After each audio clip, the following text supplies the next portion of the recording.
31 years ago, a 16-year-old girl returned home after finishing a late shift at an amusement park in Kansas City, Missouri. That night looked no different from thousands of other nights in the quiet neighborhood where she lived. Lights gradually went out in homes across the area.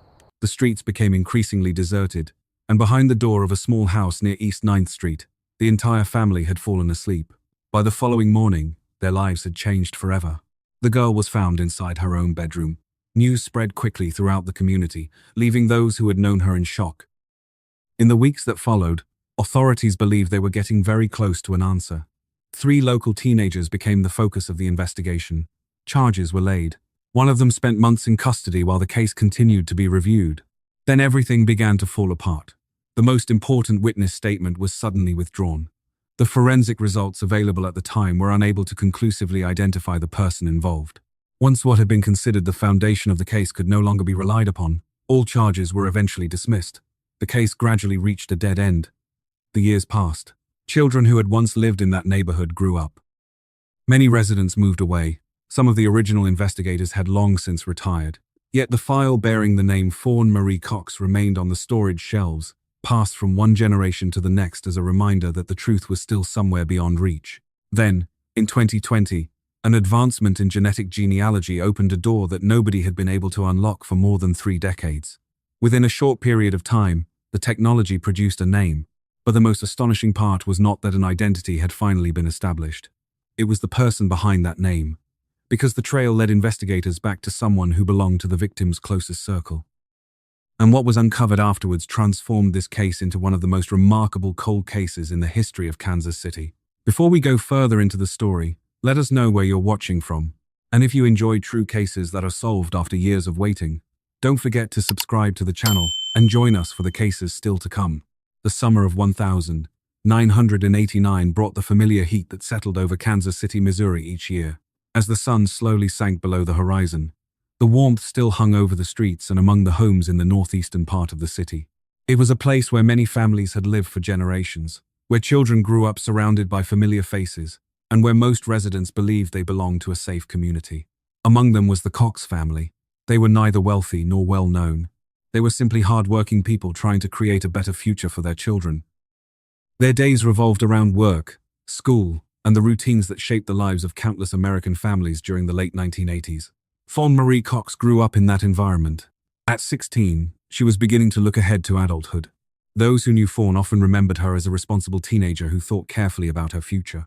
While many of her friends spent the school holidays enjoying themselves, she chose to work part-time at Worlds of Fun, the largest amusement park in the city.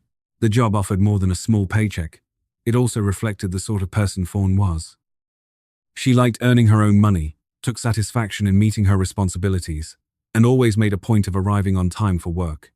To the adults around her, she was dependable and mature. To her family, she was a quiet source of pride. The future still lay ahead of her. Another school year was approaching. New opportunities would come. Like many teenagers, Fawn was gradually discovering her own direction in life. There was no reason for anyone to believe that future would be cut short so soon. Years later, whenever the case was revisited in investigations and news reports, attention often centered on the evidence, the case file, and advances in DNA technology. Yet, before any of that, this was simply the story of a young girl living an ordinary life. And it was that very ordinariness that made what followed all the more heartbreaking. Because, on the evening of 26 July 1989, Fawn left home for work just as she had done many times before, with no idea that it would be the final day of her life. 26 July 1989 began as an entirely ordinary day in the life of Fawn Marie Cox. Summer was entering its hottest period of the year, and Kansas City remained under the heavy heat typical of the American Midwest. For the 16-year-old, the focus of the day was not a special plan or a memorable meeting. It was simply a matter of finishing her shift at Worlds of Fun and returning home to rest before the next day began. For several hours, Fawn worked among the crowds pouring into the amusement park during the school holidays. The sounds of laughter, music drifting from the attractions, and the energy of the busy season filled the air around her. None of the people who saw her that day could have known it would be the last time they would see Fawn alive. At around 11 p.m., her shift came to an end. After leaving the park, she returned to the northeastern part of the city, where her family lived. Investigative records later revealed no significant stops along the way. Everything appeared to follow the same familiar routine she had repeated many times throughout that summer. By the time she arrived home, the house near East 9th Street had fallen quiet. Fawn's mother and siblings were already resting. The air conditioning system continued running against the overnight heat, creating a steady background hum throughout the house. It was such a familiar sound that nobody paid attention to it, yet years later investigators would come to believe it may have masked noises that otherwise could have woken the family. After going upstairs to her bedroom, Fawn prepared for the following day just as thousands of teenagers did every evening. She changed clothes, put a few things in order and set her alarm clock for her next shift at work. The task took only a few seconds, but it would later become one of the details her family found most painful to remember about her final night. At that moment, Fawn fully expected to wake the next morning, go to work and continue her normal routine as she always had. As the night wore on, the neighborhood grew quieter. Outside, the streets gradually fell silent. Downstairs, her family had no idea that events were unfolding directly above them. According to conclusions reached during the investigation, someone approached the house while everyone inside was asleep. The person did not choose the front door, nor did they attempt to enter through the ground floor. Instead, their attention was directed towards the window leading into Fawn's upstairs bedroom. When the first light of 27 July began to appear, the alarm clock sounded at the exact time it had been set the previous evening.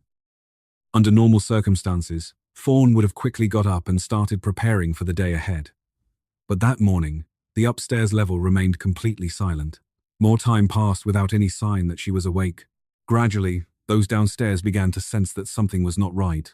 A few minutes later, a member of the family walked upstairs to check on her. No one could have known that in the moments ahead, the lives of the Cox family would be changed forever, and that a mystery lasting more than 3 decades was about to begin inside that very room. The morning of 27 July 1989 began with a sense of unease that nobody in the Cox family could immediately explain. An alarm clock had been ringing upstairs for some time, yet the person who had set it had not appeared. For those living in the house, this was completely out of character for Fawn. She was known for being punctual and rarely needed reminding about anything. As the silence continued longer than expected, a family member decided to go upstairs and check on her. Within seconds of opening the bedroom door, everything changed. The room looked much as it always had. There were no obvious signs of chaos or major disturbance. Yet the person lying inside showed no response to any calls. In an instant, concern gave way to genuine horror. Law enforcement authorities in Kansas City were notified shortly afterwards. Before long, detectives, crime scene specialists, and forensic personnel arrived to begin determining what had happened during the night. From the earliest hours of the investigation, the scene raised a series of difficult questions. There were no signs of a conventional break-in through the front entrance. Investigators found no clear evidence that anyone had forced their way inside. Instead, attention quickly shifted to the upstairs bedroom where Fawn had been alone before the incident occurred. After carefully examining the exterior of the property, specialists identified indications that the individual involved may have gained access through the bedroom window. That finding immediately sent the investigation in a different direction. Reaching a second-story window under the cover of darkness would have required confidence, preparation, and, most importantly, some knowledge of the house itself. To experienced investigators, this did not appear to be the impulsive act of someone simply passing through the area. The method of entry suggested the offender likely knew where they intended to go before arriving. While forensic teams worked inside the bedroom, a range of physical evidence was collected and carefully preserved. In 1989, forensic analysis was nowhere near as advanced as it is today, but specialists still understood that even the smallest sample could one day prove crucial to solving a case. The decision to preserve that evidence would later be regarded as one of the most important steps in the entire investigation. As the first day of inquiries drew to a close, authorities still had no clear answer as to who was responsible. However, one theory was beginning to emerge among investigators. The person who entered the house that night was probably not a complete stranger. The manner in which the property had been approached, the precise choice of entry point, and the ability to avoid attracting attention from those sleeping downstairs all suggested a degree of familiarity with the surroundings. At that stage, it remained only a theory.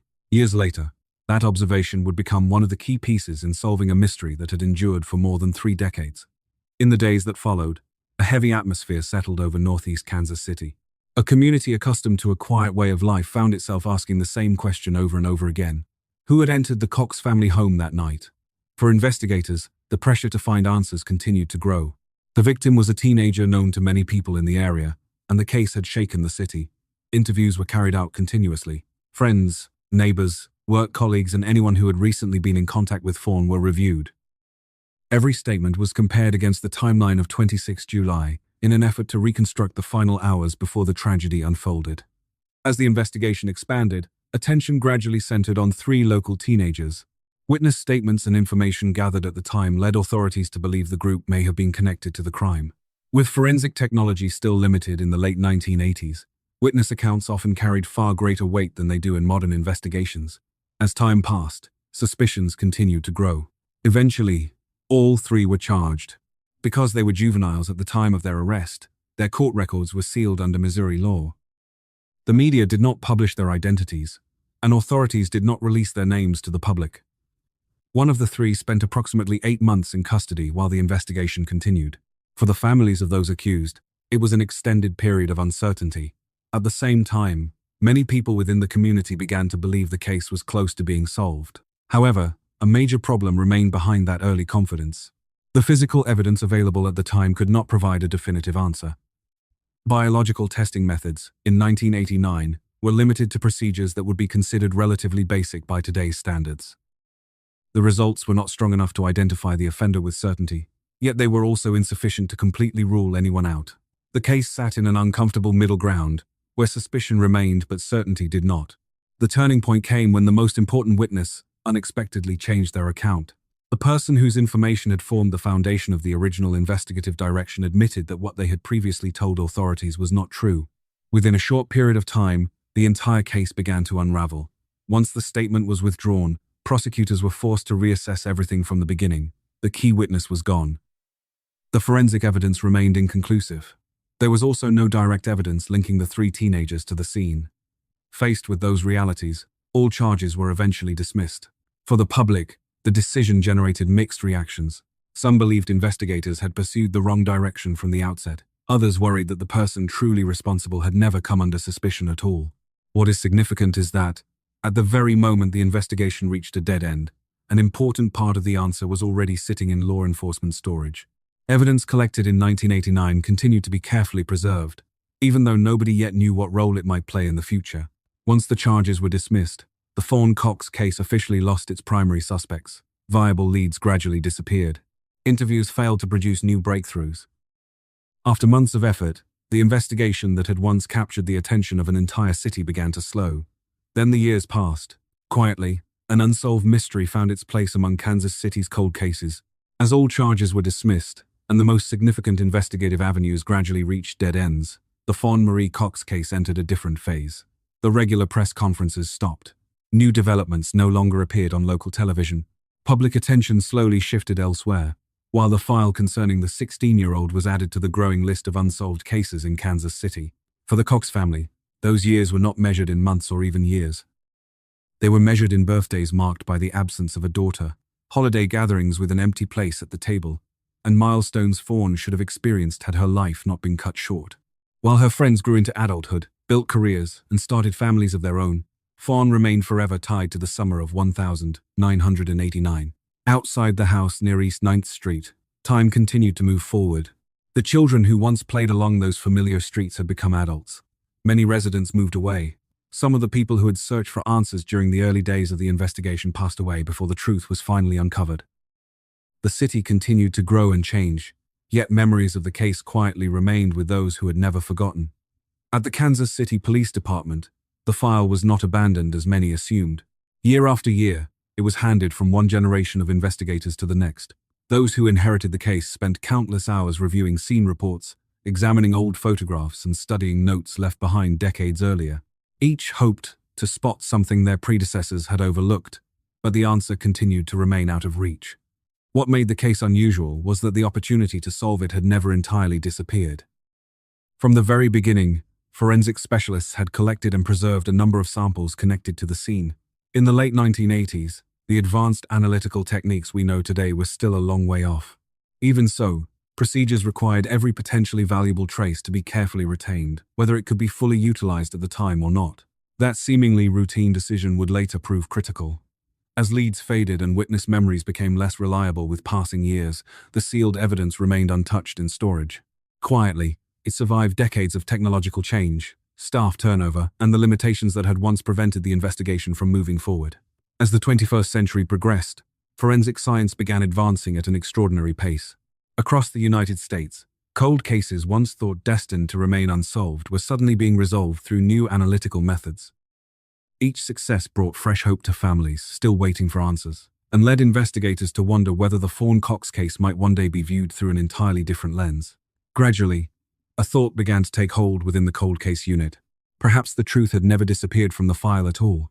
Perhaps what had been missing for so many years was not human effort, but a tool advanced enough to interpret what had been preserved since the summer of 1989.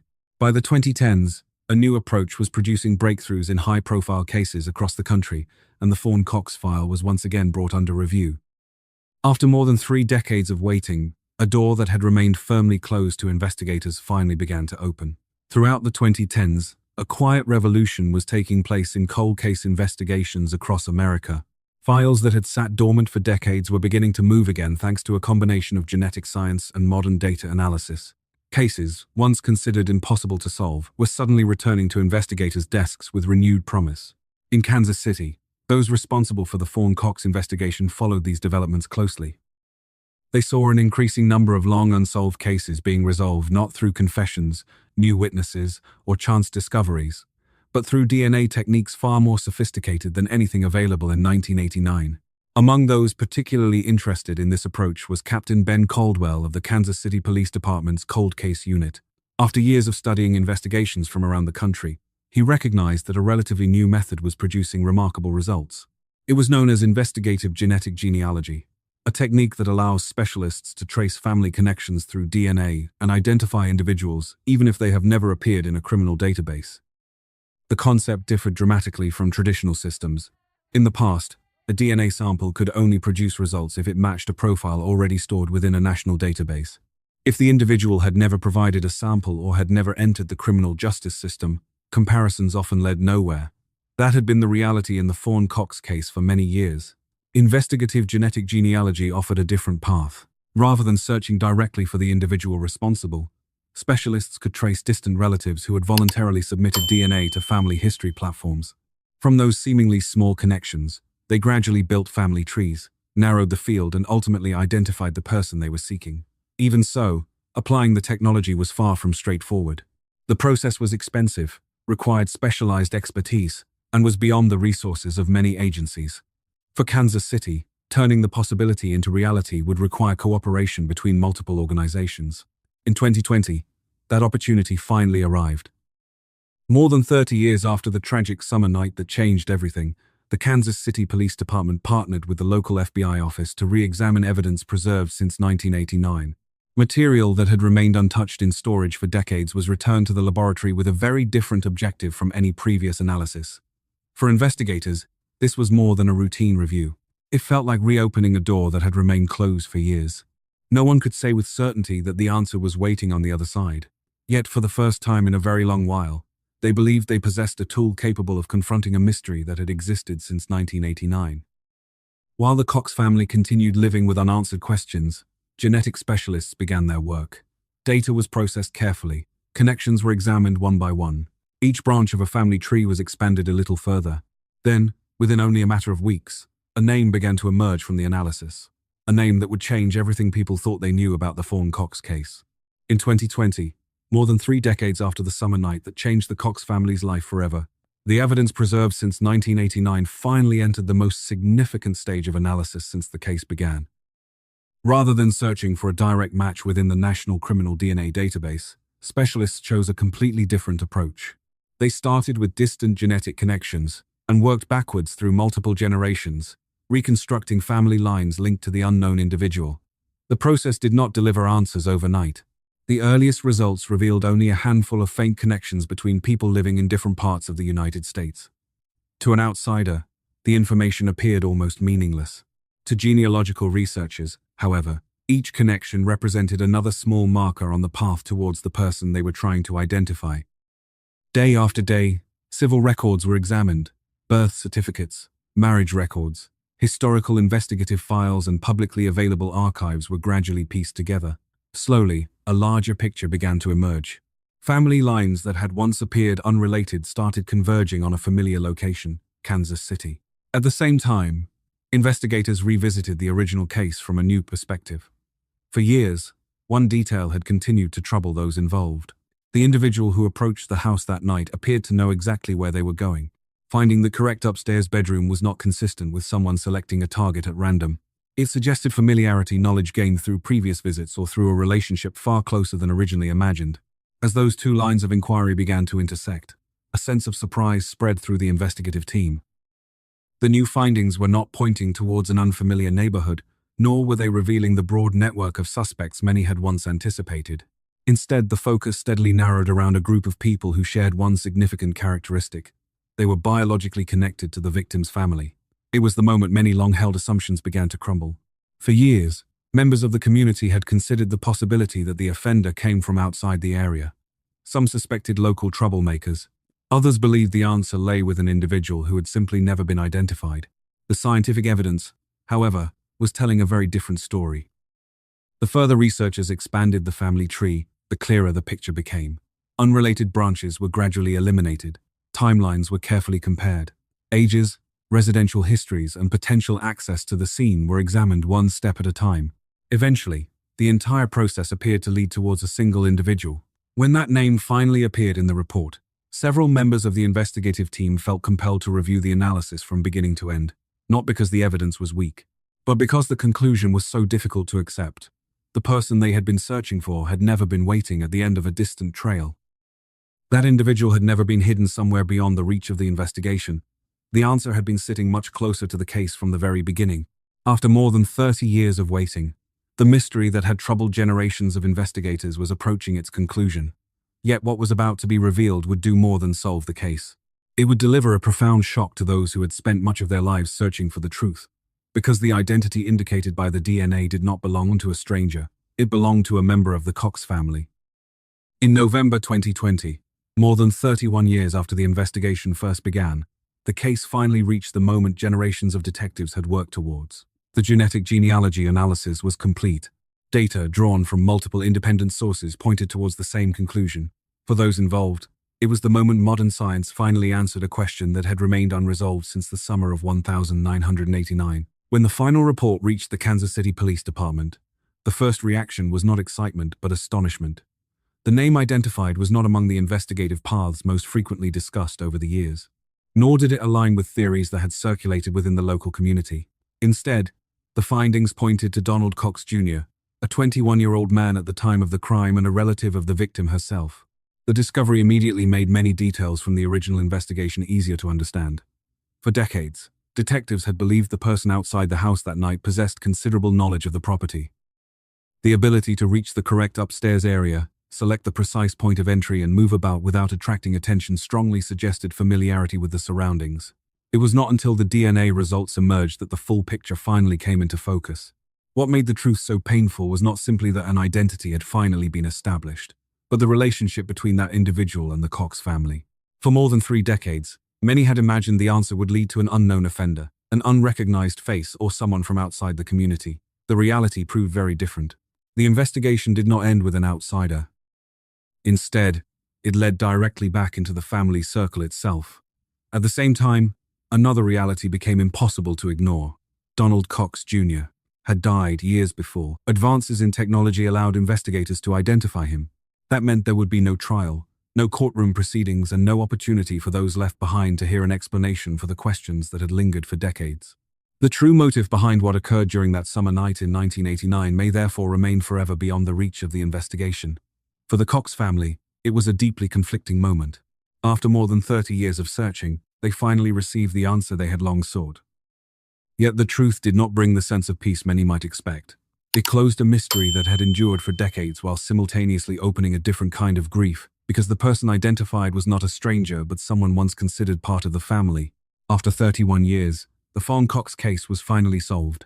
Yet for those forced to live with its consequences, this is not a story about victory. It is a story of a truth that arrived far too late enough to answer the central question that had driven the investigation for decades, but not enough to erase the loss that time had left behind. In most criminal investigations, the moment an identity is established is usually followed by a familiar sequence of events. Detectives make an arrest, the case is referred to prosecutors, and eventually the matter is heard before a court. The Fawn Cox case, however, did not follow that path. Once DNA evidence identified the individual connected to material preserved from 1989, investigators quickly realized there would be no criminal proceedings at all. Donald Cox, Jr., had died years before genetic genealogy provided the answer. As a result, the investigation could never conclude with a trial or a verdict delivered in open court. For many people, that reality was difficult to accept. After more than 3 decades of waiting, the family finally learned what had happened, yet they would never see the justice system complete the process they had hoped for all those years. From an investigative perspective, however, establishing an identity still carried enormous significance. For decades, the Fawn Cox file had existed as an unanswered question. Suspicions, theories, and rumors emerged and faded over time. Some individuals who came under scrutiny during the investigation spent years living beneath the weight of speculation despite there never being sufficient evidence to prove any involvement. When the findings were finally confirmed, a chapter spanning more than 30 years came to an end. Those who had been linked to the case during its early stages no longer had to live under the shadow of past allegations. At the same time, investigators were able to say with certainty that the efforts of multiple generations within the Kansas City Police Department had not been in vain. The case had never been forgotten.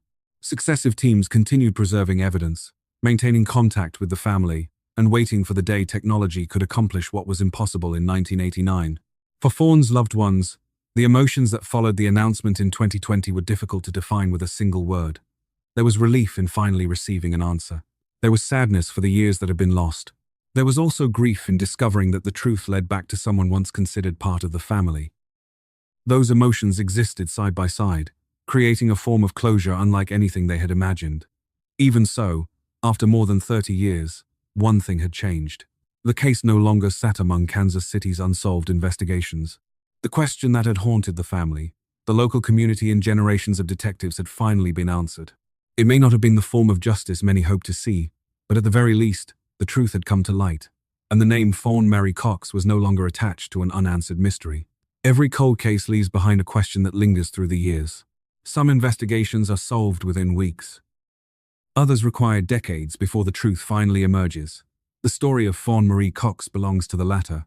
More than 30 years passed after that summer night in 1989, yet memories of the 16-year-old girl never truly disappeared from the minds of her family, the local community, or the people who worked the case. If we return, in our minds, to the house near East 9th Street, the image that remains is not one of forensic reports or thick investigative files sitting in storage.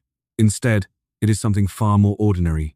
A teenage girl returning home after a long shift at an amusement park, preparing for the next day just as millions of young people across America did every night. Before going to bed, she set her alarm clock for the following shift, never knowing it would be the final thing she would do. Years later, the evidence carefully preserved from that night became the bridge between past and present. What had remained silent inside an evidence vault for more than 3 decades finally told a story that the technology of the time could not decode. It was not rumor. It was not memory faded by the passing of years. It was science that provided the answer. At the same time, this case serves as a reminder that the truth does not always bring peace.